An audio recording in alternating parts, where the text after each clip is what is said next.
Any as far as like new stars this year? Who do you think's gonna be new to the lineup, and what do you think they bring if you have that already? I think our lineup will look um, a lot like it did last year. I would anticipate that we're going to have a new face in the lineup at 141, at least early in the year, and potentially all year.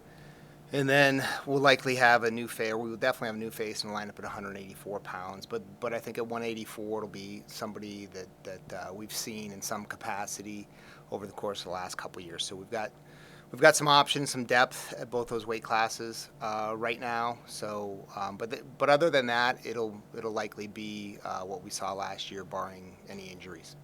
A lot of new guys in the program this year. Who's kind of stood out to you, even returning guys? Who's sort of caught your eyes over the first couple weeks? I think when we looked at new guys, they're all doing a really good job. I like this freshman class a lot, and if I had to pick a couple that have really stood out, I would say Sonny Sasso has really, I think, made tremendous gains since he's arrived on campus this summer, and then especially throughout the course of this fall. Sonny was always a two-sport athlete, always played football in high school, so never dedicated as much time to wrestling as a lot of other guys. So I think his gains have been maybe a little bit more than those other guys because of that. He's got great work ethic and just loves the sport of wrestling. He's in there all the time working out with Coach Hott. So he's made some big gains.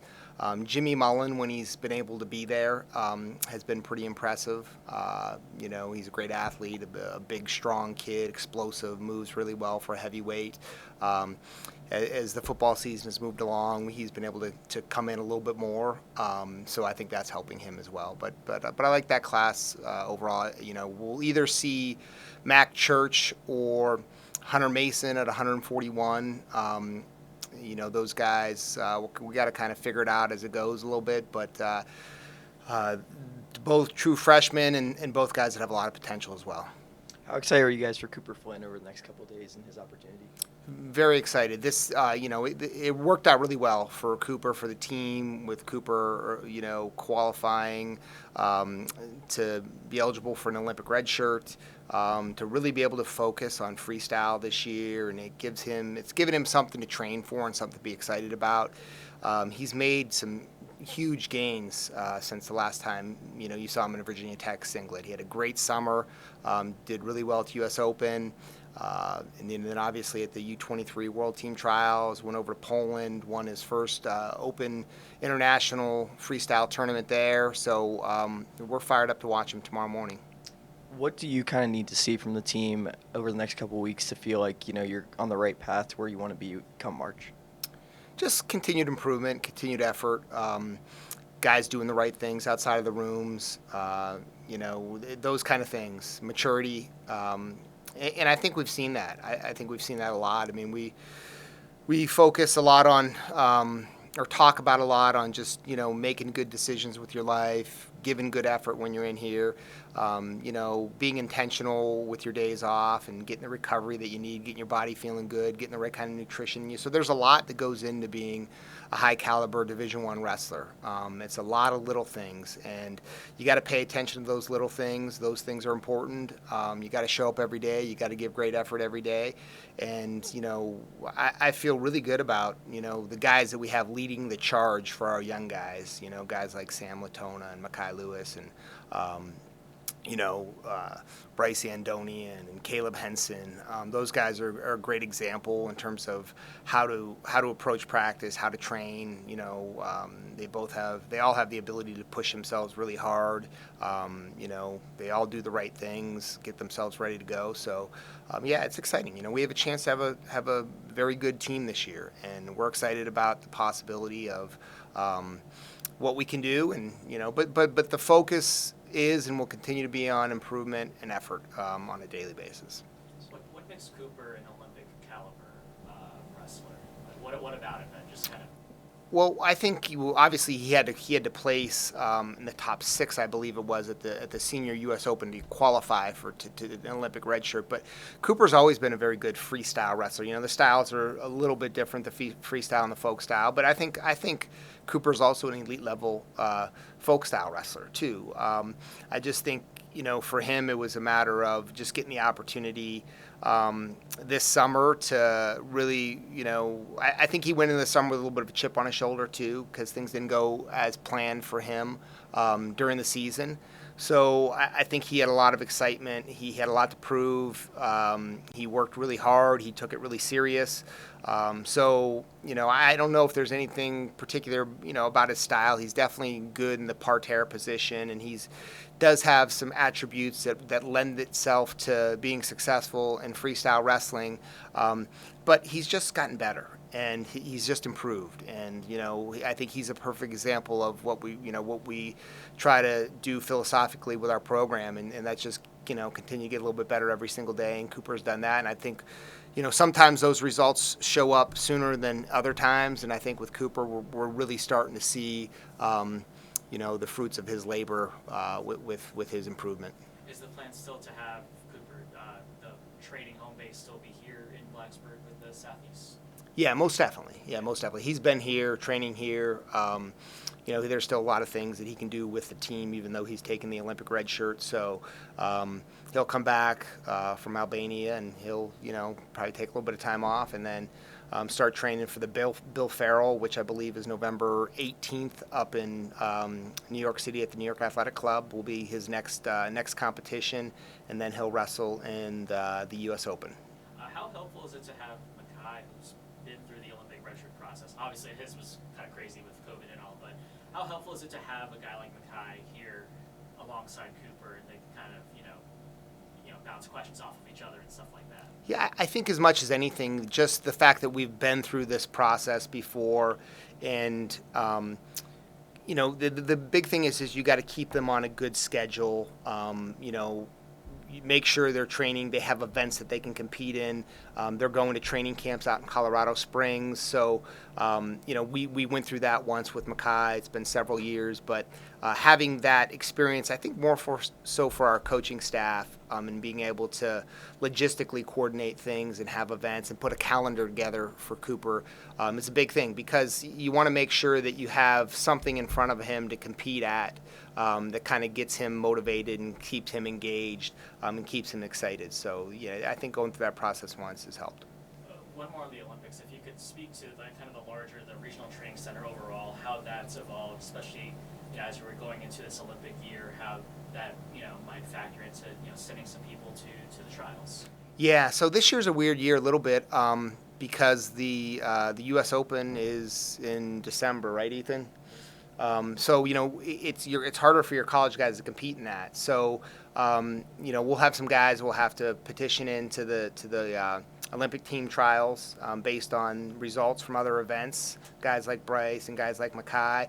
But it's a challenge because obviously we're focused on the college season too. And in a typical year that's not an Olympic year, the process of making the world team in the non-Olympic years, it's kind of pushed back. So this year it's the U.S. Opens during our college season, and then the Olympic team trials are shortly after the season. So there's not a huge turnaround there. So it's a little bit different, but yeah, the Southeast Regional Training Center is an incredibly important organization to help us grow wrestling in the area, help us support our athletes. To give them opportunities like Cooper has, like Bryce Andonian had. He was a junior bronze medalist. Makai was a junior gold medalist. David McFadden made the junior world team. Ty Walls was a U23 bronze medalist. So a lot of that's because of some of the opportunities that the Southeast Regional Training Center has created for those guys, both from a competition standpoint, training standpoint, sending them out to Colorado Springs, bringing, athletes here to train with our guys as well, having resident athletes in the program. All of those things matter. So, yeah, it's a very important organization that's, certainly tied to the success of Virginia Tech wrestling. With Makai, he's had quite a journey, the highest of highs, the lowest of lows. In your eyes, how has he matured, both as a wrestler and just as a person? Yeah, I think it's just, from Makai, perspective is important. I think sometimes, especially when he was young, Makai has a tendency to put a lot of pressure on himself. He can make it too much about winning and losing, and he's a very competitive guy. But hopefully just enjoying it and having fun and going out there and competing hard, because he's obviously very good, and if he's wrestling his best, he can beat anybody. But he's got to continue to keep really good perspective and just be mature, outside of the wrestling room and grow up. And, I think he's done a really good job in those areas. But there's still growth and improvement for him as well. I mean, I think for everybody, it's always about getting better from where you are today. So we got to keep moving in the right direction and make sure that he's, his body's in a good place and feels good in March, and he's injury free, and and excited about wrestling at the NCAA championships. About the schedule, really tough schedule. I mean, how did you build probably one of the toughest schedules you've had since your time here? I mean, big to have Ohio State come here, and how do you think it's going to help you guys out in the long run? Well, obviously when you put the schedule together, it's all about, everything we do is with a focus on the NCAA championships. That's really what our goal is every year. Not saying that it's everything else isn't important, because it is. I mean, we want to win everything that we're in, but we're not going to sacrifice,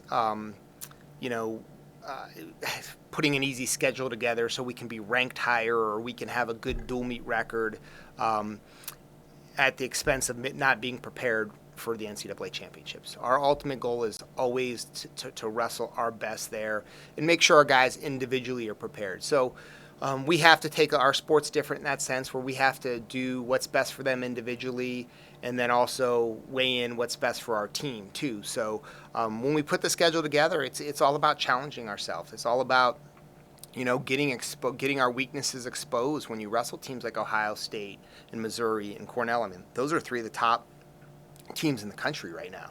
So, in addition to that, we have Rutgers, who's got a good team out of the Big Ten, plus the ACC schedule, plus we're going out to Las Vegas. We have Stanford coming in, so it's going to be tough. It's going to be a lot, but that's what these guys want. When you sign up to come to school here at Virginia Tech, you know that you're going to wrestle a high caliber schedule. You know that you're going to get tested. We like to have the opportunity to wrestle schools like Missouri and Cornell and Ohio State and Rutgers, and let our fans be exposed to that. So, part of that is you have to go out to them, and then they come back to you. And, those, hopefully we can keep those going with those, with those schools too, and make that kind of an annual thing, which we've, up to this point, been able to do pretty consistently. Two more. Sam, feels like he's in his 10th year here at Virginia Tech. How big is he in terms of the leadership he brings, just having that kind of voice and experience in that wrestling room? Yeah, he actually has another year after this, which is great. So, yeah, we're pretty excited about that. Yeah, I've said this a bunch of times. I mean, when he lived in Blacksburg his senior year of high school, so it's even been longer. And and then obviously his brother was here, so I've known Sam for a long, long time, and You almost feel it's like you're looking at one of your own kids and watching him grow up from being a little middle school kid to a grown man. And his maturity has always been at a really high level, even when he was young. I mean, just has a certain quality about him where he's very firm in his beliefs about the person that he wants to be. He doesn't compromise the person that he wants to be ever. He's vocal enough, but not too vocal in being a leader. And he just has a really good feel for it. And I think some of that's just stuff that he was born with and he brought to the table here. But he's developed in a lot of ways too. And in order to be a great leader, you have to have the respect of everybody that you're trying to lead. And Sam is able to garner that respect by the way that he approaches his wrestling, approaches his life, approaches the relationships that he has with people, the way that he treats people.